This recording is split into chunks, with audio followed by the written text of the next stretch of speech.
E aí, estagiários? Hoje aqui no nosso canal do Estagiário Empresarial, nós vamos falar sobre um tema muito importante antes de se iniciar a atividade empresária, que é o registro empresarial. Então vamos lá!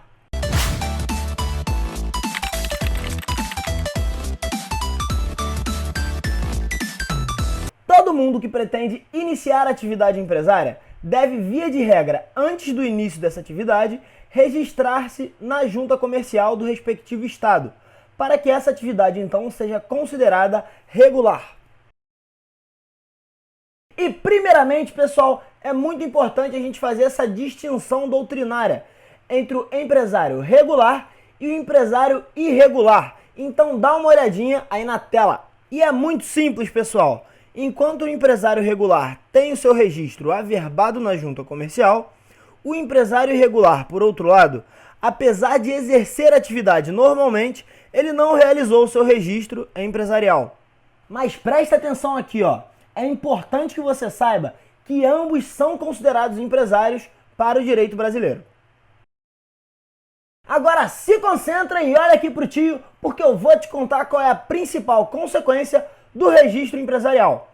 E para isso, então, a gente vai lá para o artigo 985 do Código Civil. Preste atenção aí na tela.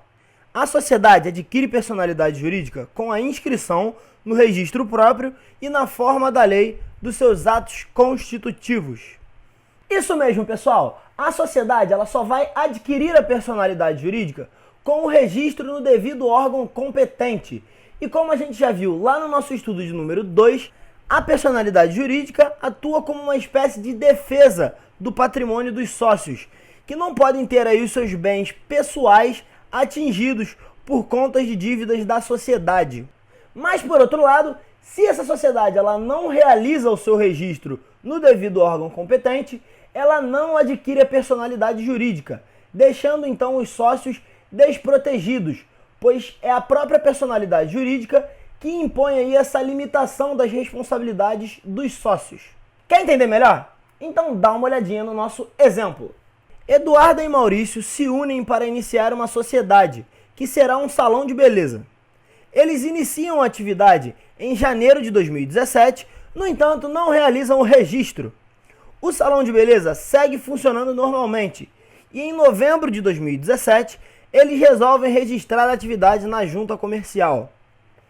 Acontece que em janeiro de 2018, um credor ajuiza uma ação em face da sociedade, cobrando uma dívida aí de R$80 mil que eles contraíram em junho de 2017. Só que todo o patrimônio da sociedade, incluindo todos os bens e todo o dinheiro que tem em caixa, tudo isso reunido tem o valor de R$50 mil. E aí, pessoal, antes de fazer a pergunta, eu quero esclarecer algumas coisas para você. Primeiro ponto. Nesse caso, a sociedade já adquiriu a personalidade jurídica, porque a partir do momento que ela se registra, nasce aí a pessoa jurídica. Segundo ponto, como consequência dessa personalidade jurídica, vale lembrar que a sociedade também já adquiriu a responsabilidade limitada, que é aquela que impede que o patrimônio pessoal dos sócios seja atingido em casos de dívidas empresariais. Agora então eu lhe pergunto, doutores, pode o credor ir no patrimônio pessoal da Eduarda e do Maurício para buscar a satisfação desse crédito aí de R$30 mil? E a resposta é sim. Por mais que no momento do ajuizamento da ação a sociedade já esteja numa situação regular, essa dívida foi contraída no momento de irregularidade da sociedade. Essa sociedade ela não estava registrada. Portanto, gravem isso, pessoal. A responsabilidade limitada ela só passa a valer a partir do momento de aquisição da personalidade jurídica, que acontece no registro.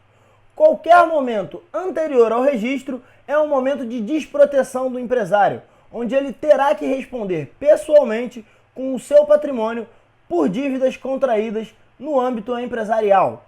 É por isso então, pessoal, que a gente diz que antes da atividade empresária ser exercida, antes dela ser iniciada, deve ser realizado o registro no devido órgão competente.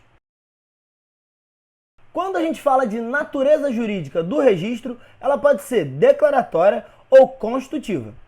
A regra geral é que ela seja declaratória, porque o empresário ele não depende do registro para ser considerado empresário.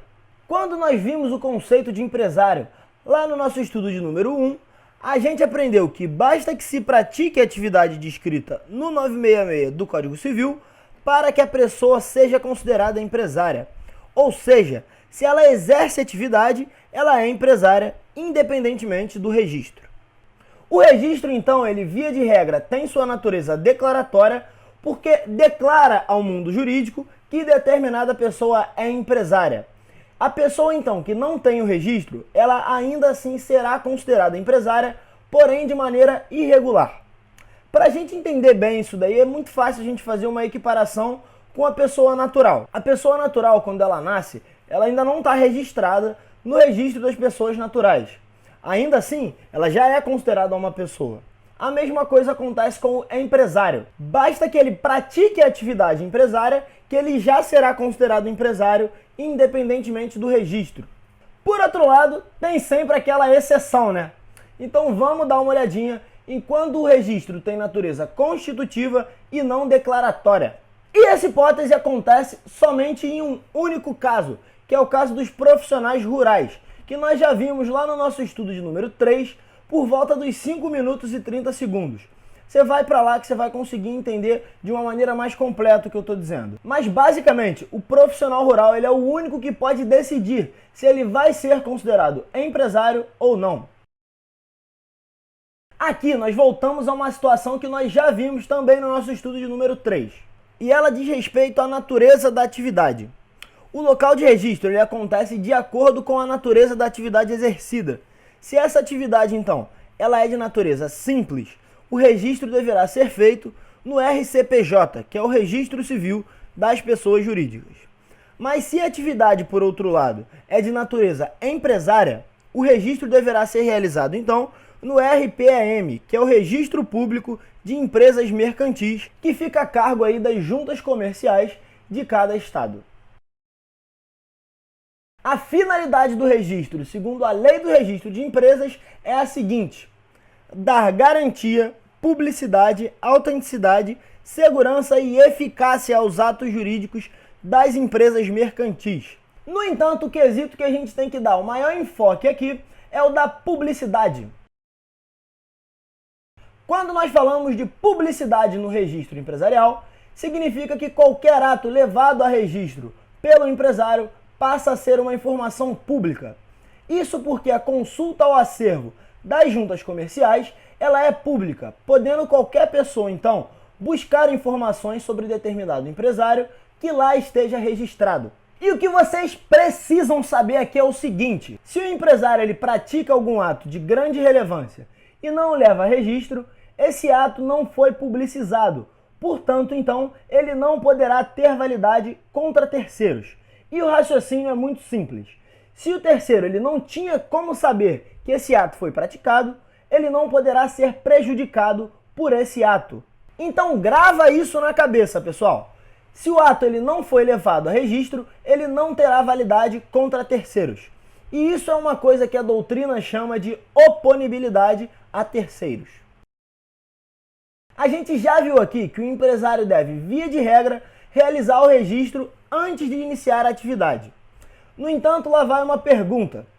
Esse é o único momento em que ele deve se registrar? E como vocês já devem imaginar, a resposta é não.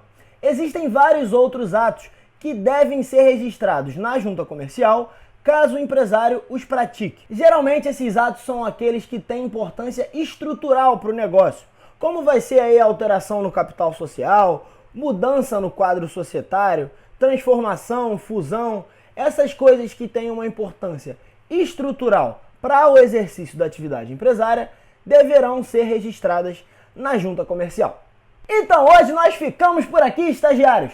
Se ficou alguma dúvida, você pode entrar em contato comigo aqui nos comentários ou mandar um e-mail para o endereço que eu estou deixando aqui na tela. Então é isso, galera. Um abraço e até a próxima!